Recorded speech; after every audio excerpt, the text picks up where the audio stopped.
Bonjour à toutes et tous et bienvenue à ce webinaire dans le cadre du Salon Pro Durable. On va démarrer dans 1 minute ou 2 minutes, le temps que tout le monde puisse se connecter à cette première session du matin. Merci à celles et ceux qui sont déjà connectés et à nouveau bienvenue. Je profite de cette minute d'attente pour vous présenter les fonctionnalités qui sont à votre disposition à droite de l'écran. Donc notamment le module de chat qui vous permet, et je vous invite à le faire, comme certains et certaines le font déjà, à vous présenter. Vous pouvez présenter votre entreprise, votre fonction, et à poser toutes vos questions plutôt dans le module questions, plutôt que dans le chat, ce qui permet de les visualiser plus simplement pour nous. Et ces questions seront traitées en fin de session.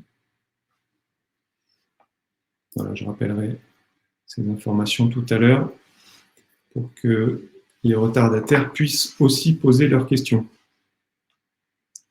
On va attendre encore une quinzaine de secondes et puis on va démarrer.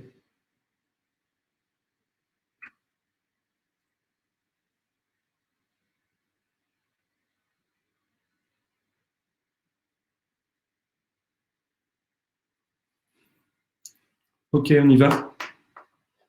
Donc, bonjour à nouveau à toutes et tous et bienvenue dans ce webinaire qui est organisé par OVA et par Micropole dans le cadre du Salon Pro Durable. Et nous allons commencer donc cette session qui se déroulera en plusieurs temps par une présentation rapide de nos structures, de sorte à ce que vous nous connaissiez un petit peu mieux. Tout d'abord, OVA est hébergeur et fournisseur d'accès Internet humainement et écologiquement engagé. Nous sommes installés à Lyon, Montpellier et Paris. Et nos services sont en fait au cœur des enjeux de la transition sociétale et structurelle du monde du travail, puisque nous travaillons dans le numérique. Et il ne vous aura pas échappé que le numérique contribue à nos changements, au changement de nos habitudes de travail. Nos missions et valeurs sont de développer des solutions numériques durables, locales et de confiance, et notamment avec un fort engagement environnemental, puisque nous accompagnons de par nos services le traitement des enjeux environnementaux, donc notamment par l'organisation d'un événement annuel, la co-organisation d'un événement annuel qui s'appelle le Green IT Day, qui a lieu en octobre. Nous sommes labellisés en vol et nous contribuons au projet Negaoctet, dont vous avez peut-être entendu parler. Et puis, je vais donner la parole à Micropole pour également se présenter. Tout à fait. Donc, bonjour à tous. Armelle Descaillot, donc directrice de Micropole dans la région Centre-Est. Je suis physiquement aussi à Lyon. Effectivement, quelques mots sur Micropole. Donc, Micropole est un cabinet de conseil et d'intégration qui a été créé il y a maintenant un peu plus d'une trentaine d'années.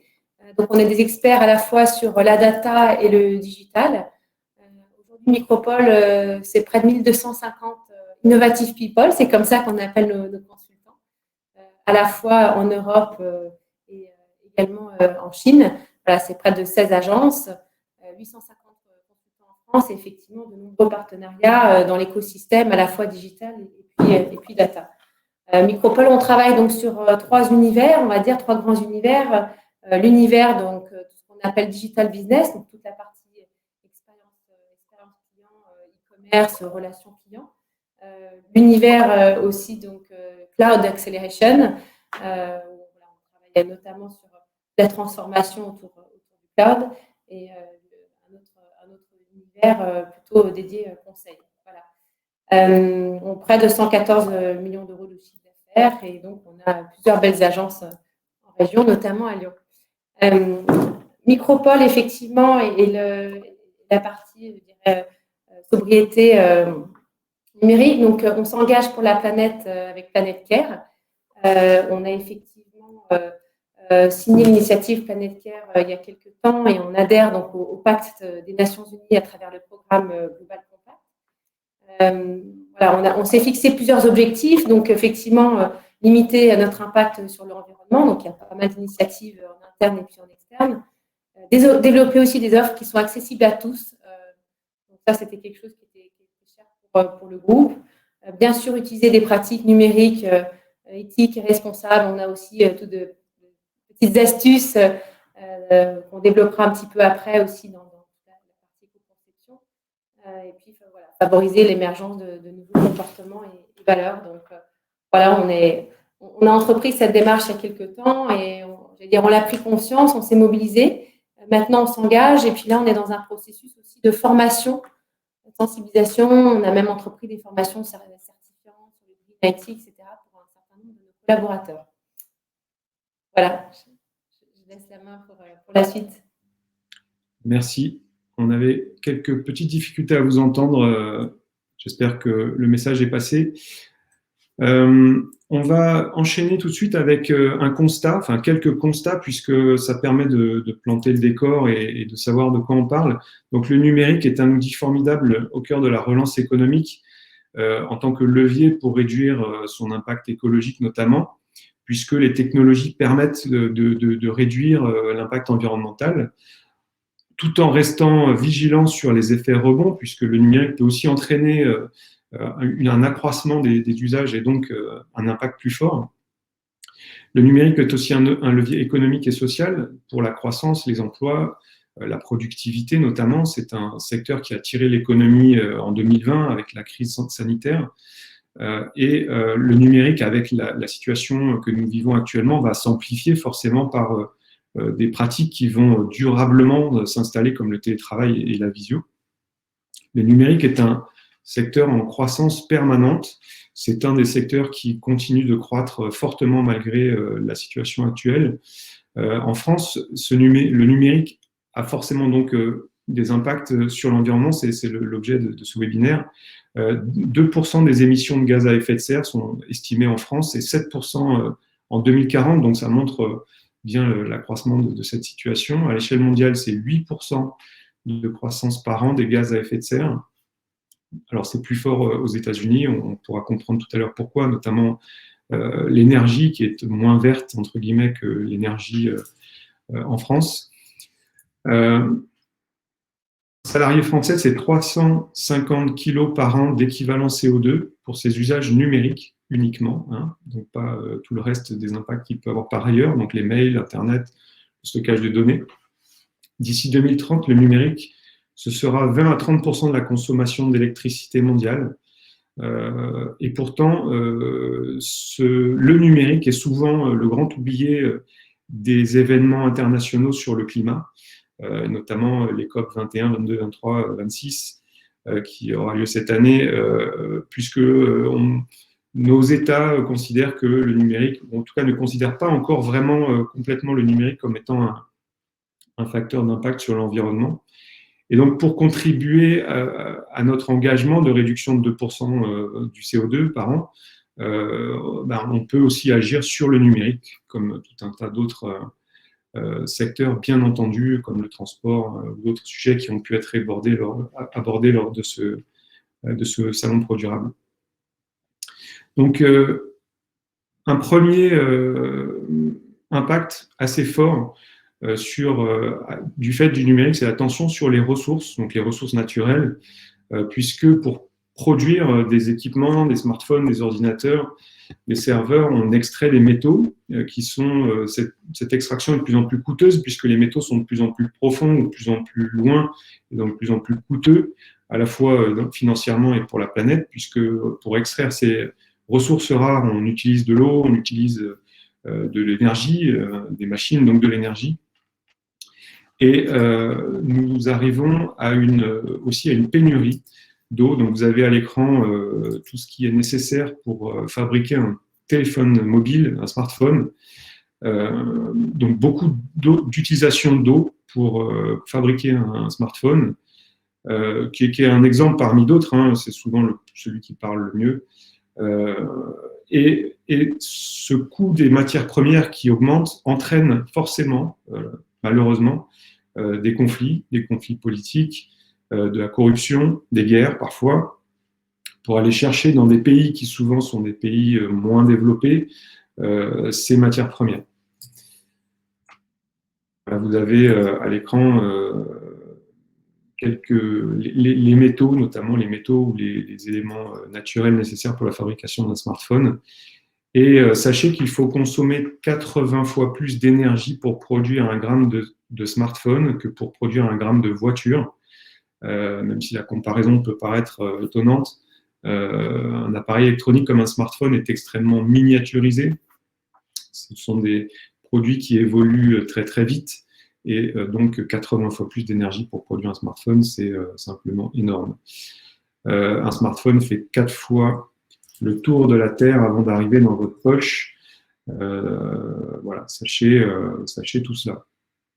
Donc la surconsommation du numérique, notamment par les périphériques, tels que je viens de l'évoquer, n'est plus soutenable au regard de l'approvisionnement en énergie et en matériaux notamment. Alors, les impacts du numérique ne sont pas que dans les périphériques. On va passer sur une énumération un petit peu des différents sujets du numérique où se trouvent les impacts. Et donc les périphériques ou équipements tels que je viens de l'évoquer sont quand même là, c'est quand même là que se trouvent les impacts les plus forts, puisque c'est 70% de l'empreinte carbone du numérique en France, les périphériques ou équipements, donc les smartphones, les ordinateurs, les téléconnectés, ce genre de choses. C'est 45% à l'échelle mondiale en 2020, donc nous sommes un pays développé, donc c'est logique que cet impact soit plus fort en France qu'à l'échelle mondiale.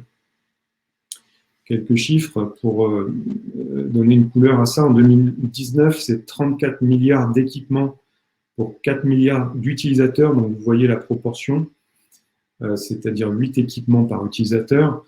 Des disparités selon les pays, bien entendu. En France, on est bien entendu à ce niveau-là, 8 équipements par utilisateur. Il paraît qu'on a 3 smartphones chacun individuellement, un dans sa poche et 2 dans des placards qui traînent.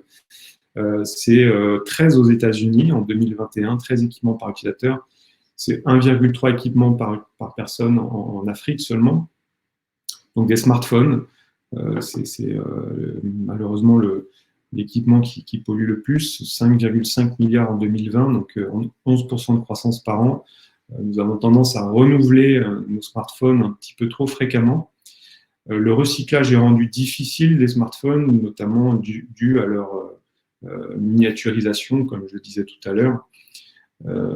Et la production d'équipements domestiques connectés, donc les IoT, à l'échelle du domicile, souvent, c'est une croissance de 60% par an en ce moment. Et donc l'impact de toute cette production d'équipements a principalement lieu lors de la fabrication du transport, c'est-à-dire donc principalement en Asie, puisque ces équipements sont fabriqués en Asie pour la plupart, et transportés d'Asie dans nos pays utilisateurs. Et donc, la perturbation des écosystèmes est très, très forte dans ces pays. Et nous n'avons pas la maîtrise, nous, ici en Europe, de comment sont fabriqués ces équipements en Asie, comment sont extraites les matières premières, donc du coup dans le monde entier, dans des pays plutôt moins développés. Et sachez qu'il faut, comme je l'ai dit tout à l'heure, beaucoup d'eau pour fabriquer ces équipements. Il faut aussi beaucoup de terre déplacée pour aller chercher ces matières premières. 800 kilos pour un ordinateur portable de terre déplacée. C'est simplement énorme. Et sachez qu'un équipement sur 2 n'est pas recyclé. Donc ça, ce sont des statistiques qui sont officielles. On pourrait supposer qu'il y a même encore moins d'équipements qui sont recyclés, malheureusement. Puisqu'il existe des filières officielles de recyclage, notamment en Europe et en France, où tout cela est très encadré, mais il existe aussi malheureusement des filières officieuses de trafic de matériel usagé qui partent dans des destinations un peu mystérieuses et sont entassées dans des décharges ouvertes, comme peut-être vous l'avez déjà vu dans des reportages. Donc les périphériques, c'est 70% de l'impact carbone du numérique en France. Ensuite, on a les data centers qui, bien entendu, consomment beaucoup d'énergie. Donc, on pourrait imaginer qu'ils ont un impact fort sur l'environnement. Et c'est vrai, ils ont un impact dû à la croissance du trafic, à la croissance des données, 17% par an. le volume de stockage de données augmente. Voilà, nos entreprises, nous-mêmes individuellement stockons beaucoup de choses. Et la croissance du besoin en calcul pour produire des applications et les usages qui vont avec ça entraîne donc un impact lié au data center. Le cloud est tout sauf un nuage virtuel. Le cloud, c'est derrière du matériel, donc des serveurs, du stockage, des équipements, réseaux, des bâtiments, de la climatisation, tout un tas d'éléments qui impactent l'environnement. Ensuite, c'est les réseaux. Internet est un formidable réseau résilient au niveau mondial qui a besoin d'équipements pour fonctionner et notamment pour ne jamais s'arrêter. Le trafic explose sur les réseaux et notamment lié à la consommation de vidéos. Nous-mêmes, aujourd'hui, là, en ce moment, ce matin, sommes en train, par ce webinaire, d'avoir un impact sur l'environnement. Alors, on pourrait se poser la question de est-ce que notre impact est plus faible en visio, en webinaire, ou est-ce qu'il aurait été plus faible en présentiel à Lyon? C'est une question qui n'est pas évidente à répondre. Évidemment, si chacune d'entre vous venait des 4 coins de la France ou de l'Europe, probablement que nous avons bien fait de nous réunir en visio. Pour autant, ce n'est pas forcément aussi évident que ça. L'explosion du trafic sur les réseaux, 25% par an, donc c'est énorme. Donc le streaming de vidéo, c'est 60% du trafic réseau en France. Vous avez à l'écran quelques données sur cela. Donc le streaming, c'est la vidéo à la demande, les jeux en ligne, la télévision, et notamment lié aussi aux réseaux sociaux et aux GAFAM, donc Google avec YouTube, Facebook avec les vidéos que vous pouvez consulter sur vos fils, les fils de Facebook, etc. Et donc, c'est par exemple 30% de la bande passante utilisée dans le monde qui provient de Netflix, YouTube et Amazon Vidéo. Donc 30% du trafic mondial pour la vidéo. Netflix vient pour la première fois d'indiquer une partie de son bilan carbone très récemment, là, et donc affirme qu'une heure de streaming sur sa plateforme génère moins de 100 grammes d'équivalent CO2. Donc, ce sont des chiffres qu'il faut prendre à la pincette, avec des pincettes, puisque déjà, c'est un chiffre qu'ils annoncent eux-mêmes. Ensuite, c'est très délicat et complexe de mesurer l'impact environnemental d'une vidéo.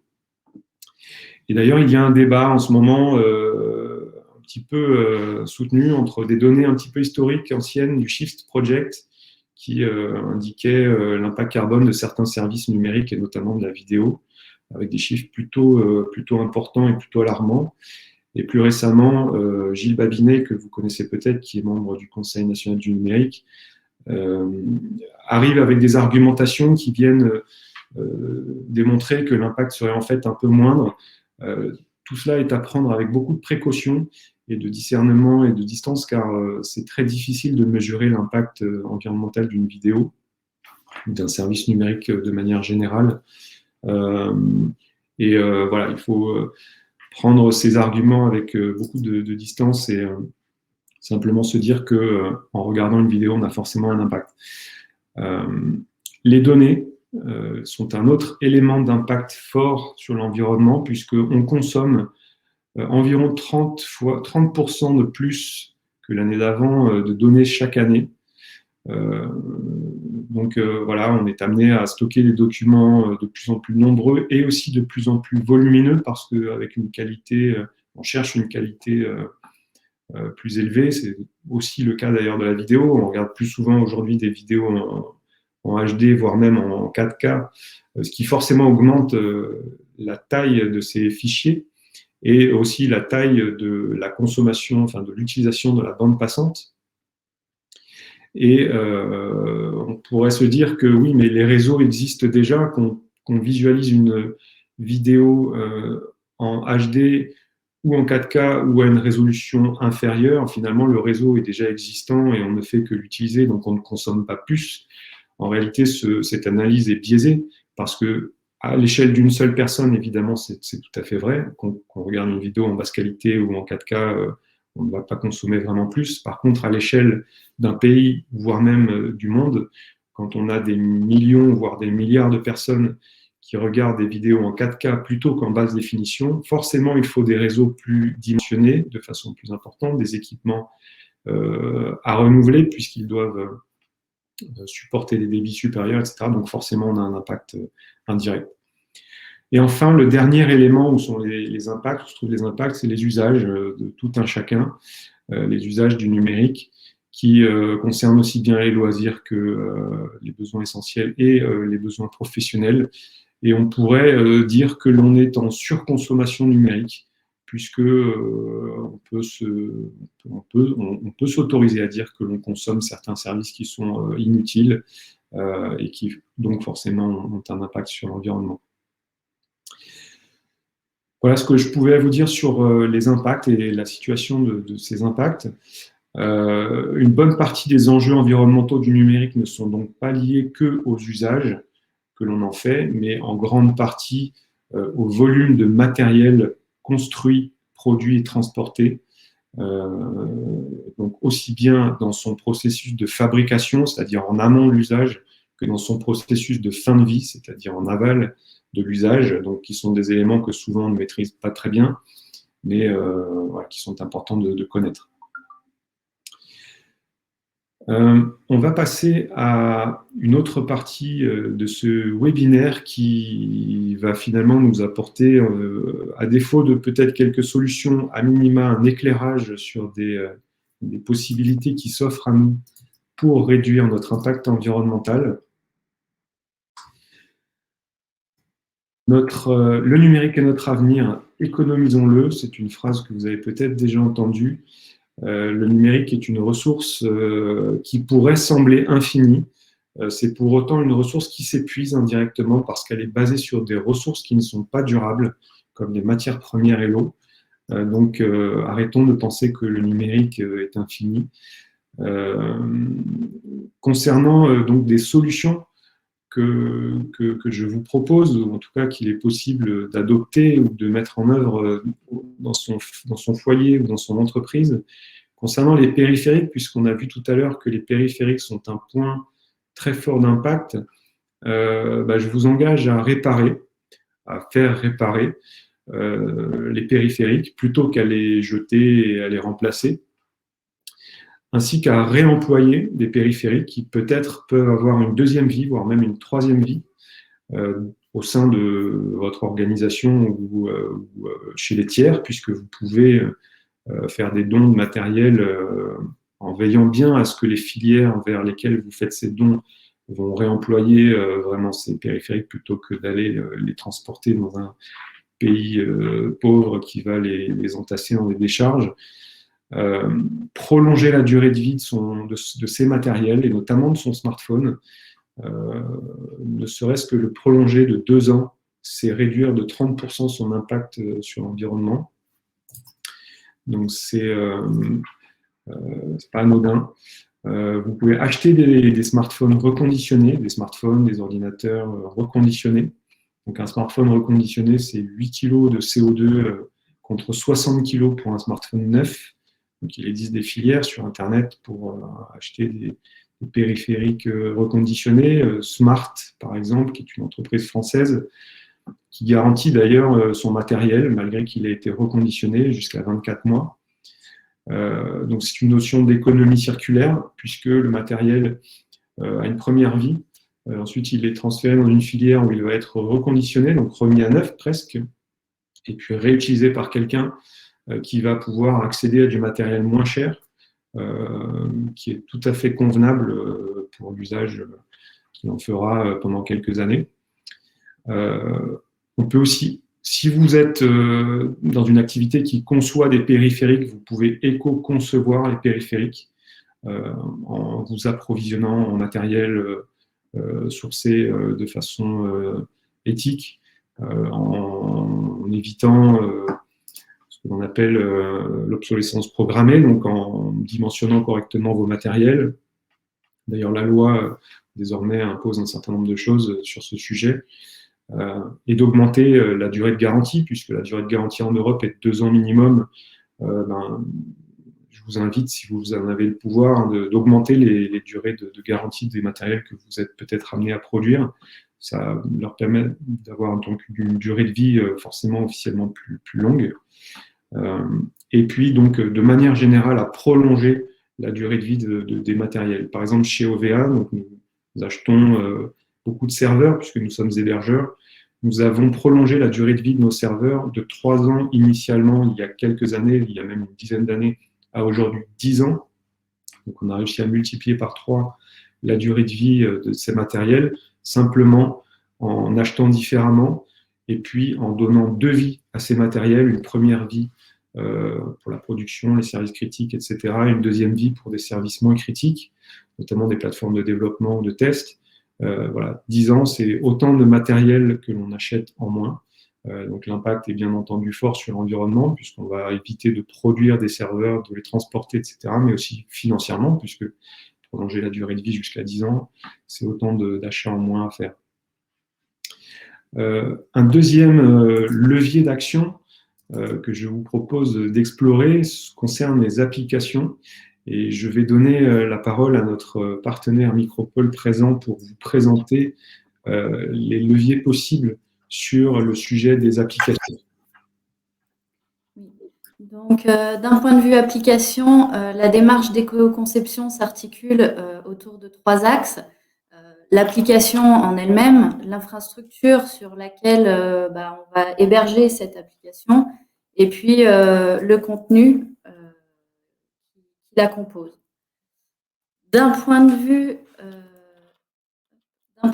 application, dès la phase de conception, il faut se poser plusieurs questions, dont 2 qui sont assez importantes et bien que subjectives. La première est est-ce utile? Est-ce que la fonctionnalité que j'ai envie de développer va être utile pour mon client, ou est-ce que c'est un plus que j'apporte et que du coup, je veux enrichir en fonctionnalité, mais que derrière, le besoin n'est pas réellement identifié. Et puis, il y a le côté graphique, où c'est un point aussi assez important, et on parle de design responsable sur ce domaine. Alors, design responsable ne veut pas dire moins joli, on peut être sobre, élégant, mais il y a des bonnes pratiques de développement. Alors, je vois qu'il y a des soucis de son. J'espère que ce sera mieux. Il y a aussi des bonnes pratiques de développement sur le fait de faire le design avec du CSS et non avec des images, le fait de favoriser l'utilisation de polices standards et puis de limiter aussi les animations JS. Donc, c'est une réelle transition qui s'aborde et un changement de paradigme auprès de nos clients, mais aussi des utilisateurs finaux, puisque l'objectif, c'est de satisfaire le besoin des utilisateurs. Les objectifs de mettre en place cette démarche sont nombreux. Pour en citer quelques-uns, le premier, c'est lutter contre le gras numérique, qu'on appelle aussi obésiciel, avec des applications moins énergivores, si on va vers des applications efficaces avec des fonctionnalités nécessaires, mais aussi des médias et des documents qu'on va optimiser pour l'usage web, et puis du coup des pages internet potentiellement moins lourdes avec du coup l'utilisation d'images avec parcimonie, pareil pour les vidéos ou des choses comme ça. Le second point, c'est, comme l'a un petit peu expliqué aussi Ronnie, lutter contre l'obsolescence logicielle programmée, puisque du coup, il faut que ces applications puissent fonctionner quel que soit l'équipement, que l'équipement soit un peu plus ancien ou moins performant. Il faut que l'application, elle, puisse être utilisée dans de bonnes conditions. Ensuite, on a avoir des applications accessibles à tous. Et là, on a 2 leviers. Et c'est vraiment accessible à tous d'un point de vue équité sociale, puisque du coup, tout le monde n'a pas la même qualité de réseau. on a encore des zones blanches avec de la DSL, de la 3G, etc. Et il faut que du coup l'application puisse fonctionner quelle que soit la localisation de l'utilisateur et le device qu'il utilise. Et puis l'accessibilité au sens accessibilité aux personnes en situation de handicap, où là aussi il y a des bonnes pratiques de développement à mettre en œuvre pour que les contrastes soient assez lisibles pour tout le monde, les lecteurs d'écran puissent parcourir le site internet, etc. Un autre axe est aussi d'utiliser des briques de code open source pour réduire le coût environnemental lié à la fabrication du logiciel cette fois-ci, puisque du coup, en utilisant des briques open source, on n'a pas forcément besoin de recréer des choses qui existent déjà. Et du coup, ça s'inscrit aussi dans cette démarche. Et dans ce cadre-là, Micropole développe son expertise assez importante sur ces outils, notamment autour du CMS Drupal. Un autre levier, donc comme je disais tout à l'heure, c'est au niveau de l'infrastructure. Ronnie en a parlé sur la partie matérielle. Donc côté Micropole, on s'appuie sur le partenariat qu'on a avec OVA sur cette partie IT. Mais il y a aussi la consommation et la sollicitation des serveurs qu'on va réaliser. Et là, c'est un travail d'équipe où on va par exemple, éteindre des serveurs de recettes ou de pré-production sur des heures non ouvrées ou à des périodes où ils n'ont pas d'utilité parce que pas de nouvelles fonctionnalités à tester. Et puis, il y a des points importants à faire attention sur la performance, la gestion du cache pour limiter du coup les requêtes et les sollicitations serveurs qui pourraient être réalisées par le trafic et l'application. Le troisième axe, comme je disais, c'est les contenus. On est tous acteurs de cette sobriété numérique puisque les applications digitales sont en général administrées par nos clients et du coup, c'est un travail au quotidien pour que lors de la contribution des contenus, on puisse avoir des pages qui ne soient pas trop longues avec un nombre d'images limité ou en tout cas optimisé. Et puis, même les documents PDF se travaillent de manière à être accessibles et avec des poids diminués. Voilà.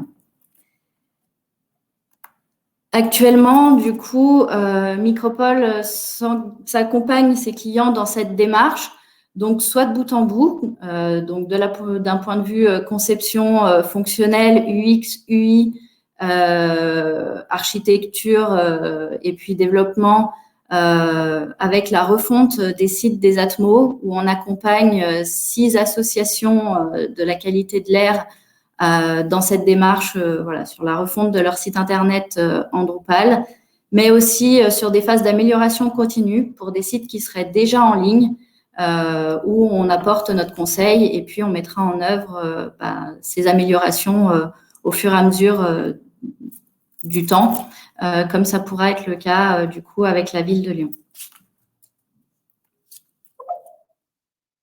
Je te passe la main sur la partie réseau du coup. Ok, merci. Merci pour cet éclairage concernant les applications. D'autres leviers d'action, donc les réseaux. J'évoquais tout à l'heure la question de la visio et des vidéos. La solution évidemment la plus naturelle, même si elle ne l'est pas forcément pour nous en tant qu'utilisateurs, est de réduire la qualité de chaque vidéo et puis de regarder la télévision sur la TNT plutôt que, enfin la radio, la télévision donc numérique hertzienne plutôt que via Internet.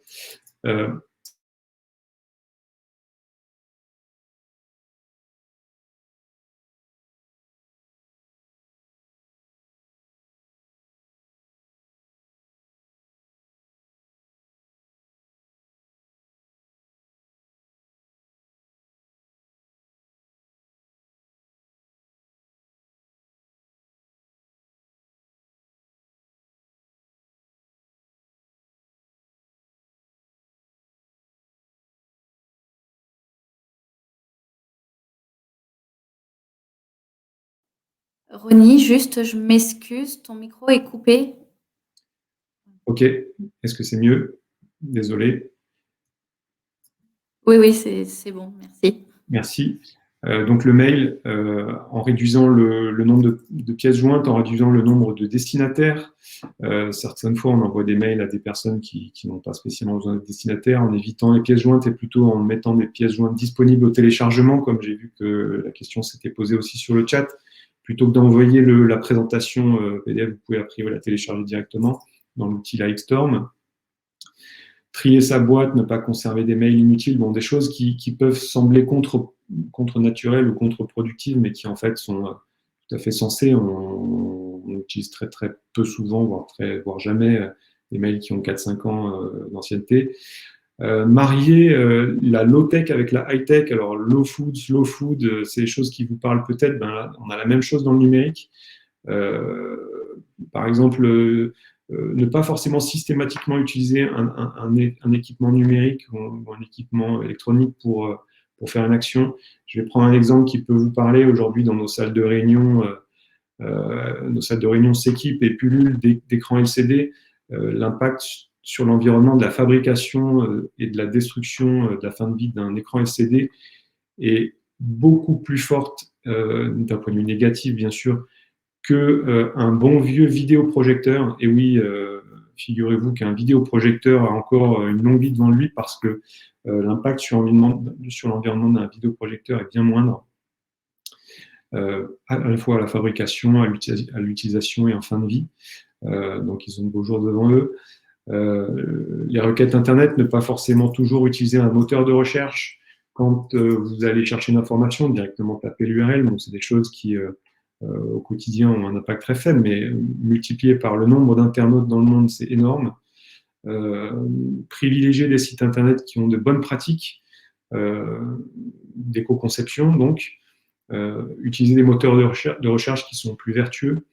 Donc tout ce que le terme a été utilisé tout à l'heure, l'obésiciel, donc tout ce qui vient amener du gras à un logiciel est tout à fait valable dans un site internet aussi. Un site internet qui pullule de vidéos, de publicités, d'images, d'animations. C'est un site internet qui forcément a un impact plus fort sur l'environnement d'un point de vue négatif.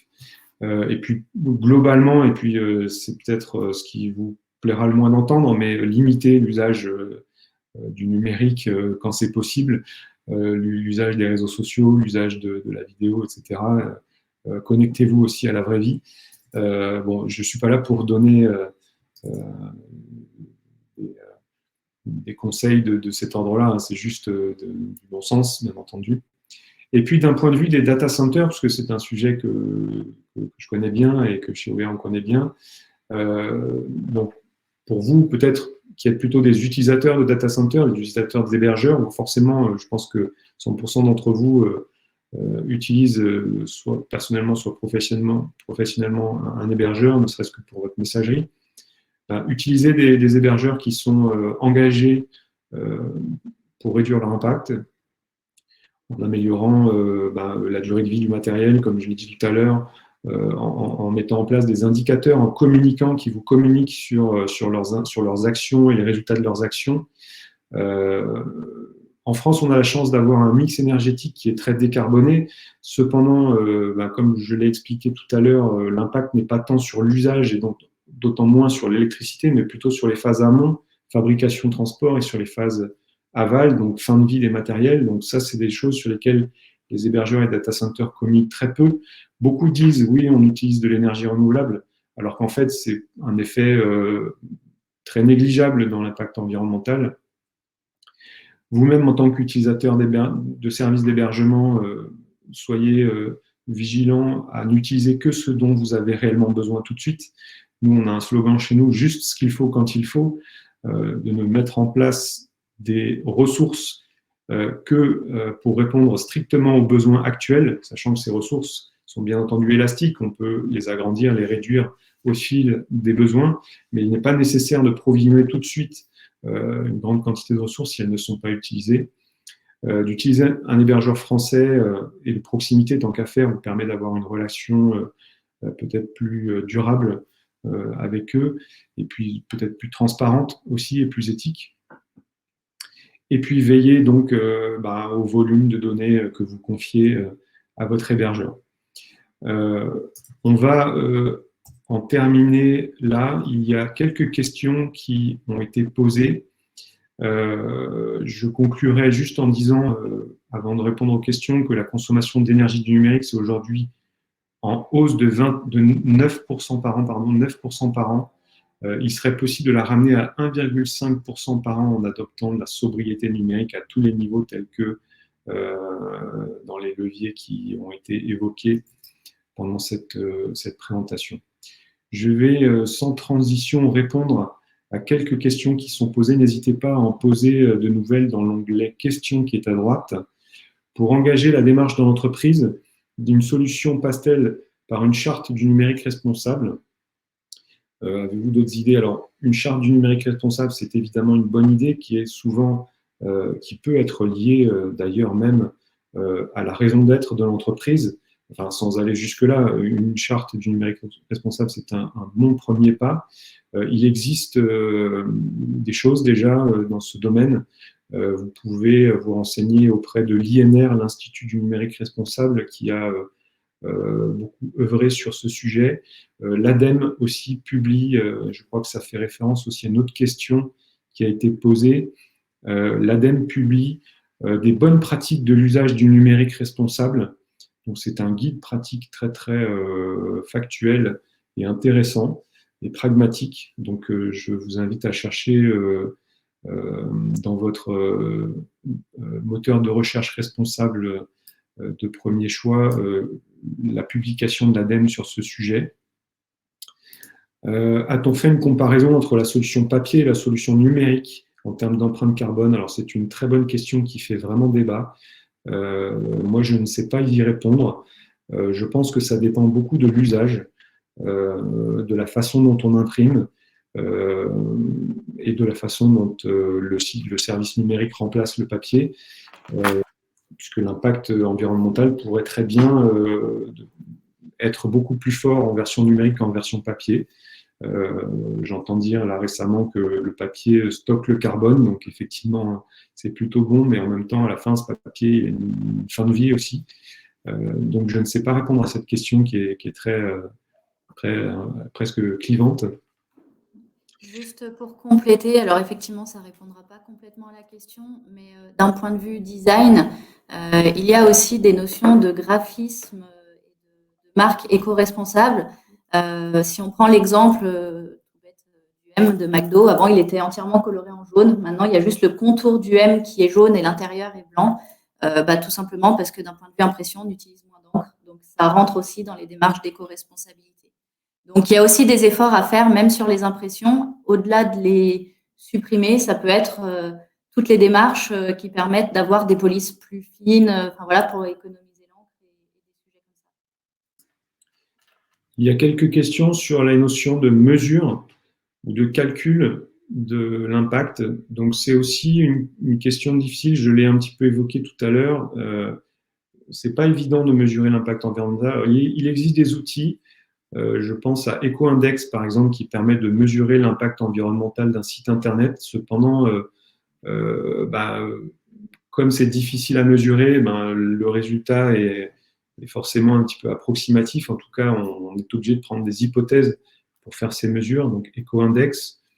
Il y a très, très récemment un outil qui est en cours de construction ou qui a peut-être même d'ailleurs été publié en version peut-être allégée au départ, qui a été donc créé par l'INR, l'Institut du numérique responsable, qui vise à mesurer l'impact environnemental du numérique de son organisation. Enfin, il existe actuellement une démarche de consolidation d'outils, de méthodes et de TABAC, donc de chiffres, qui permettront de faciliter à l'avenir la mesure de l'impact environnemental. Ce dispositif s'appelle Négaoctet. Il est cofinancé par l'ADEME.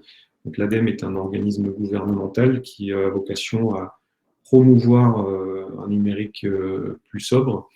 Et donc, cet outil Négaoctet permettra à l'avenir à tout un chacun, ou en tout cas à des organismes spécialisés peut-être, de faciliter le calcul de l'impact environnemental.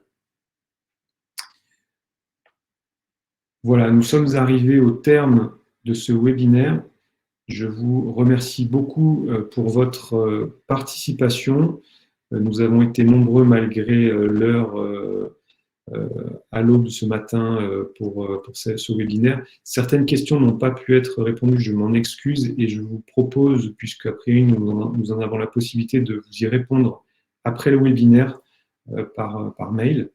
Et puis, vous avez à l'écran quelques ressources complémentaires pour aller creuser le sujet. Voilà. Merci à toutes et à tous. Peut-être, Angélique, as-tu un mot de la fin à faire passer? Je vous remercie aussi voilà, pour cette heure passée avec vous. Et puis, comme on l'a dit, le numérique, c'est peut-être un investissement au départ, mais c'est un investissement sur l'avenir et aussi bien d'un point de vue écologique que financier, puisque du coup, si les ressources sont maîtrisées, le coût final est lui aussi maîtrisé. Donc, voilà, c'est un vrai pari sur l'avenir. Merci et je vous souhaite de bons webinars pour la suite de ce Salon Pro Durable et une bonne journée. Merci à vous. Au revoir. Au revoir.